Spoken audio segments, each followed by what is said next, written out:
আপনারা জানেন যে মোস্তাক আহমেদের সাথে যখন আমরা যোগাযোগ করি তার কাছ থেকে একটা সার্টেন নাম্বার অফ ডেজ আমরা চেয়েছিলাম ইনিশিয়ালি।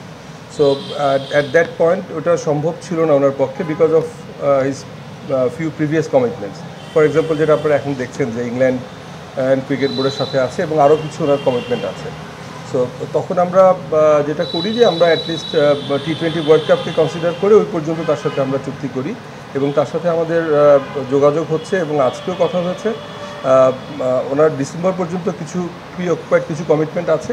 এই পর্যন্ত উনি এর মধ্যে যে সময়টা অ্যাভেলেবেল থাকবে সেটা বাংলাদেশ ক্রিকেট বোর্ডকে দেবে। এর বাইরে আমাদের সাথে তার সাথে লং টার্ম চুক্তির ব্যাপারে কথা হচ্ছে। Send in our FTP commitments.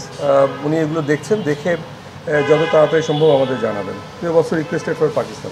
যেহেতু একজনের সাথে কথা হচ্ছে এবং both parties are in positive mood, আপনারা যে ইতিমধ্যে জেনেছেন যে আমাদের যে গত প্রেস কনফারেন্স হলো সভাপতি মহোদয় বলেছেন যে আমরা ওর ব্যাপারে আগ্রহী এবং যেহেতু তার দিক থেকেও পজিটিভলি আগাচ্ছে জিনিসটা, আমরা আপাতত তাকে নিয়ে চিন্তা করছি।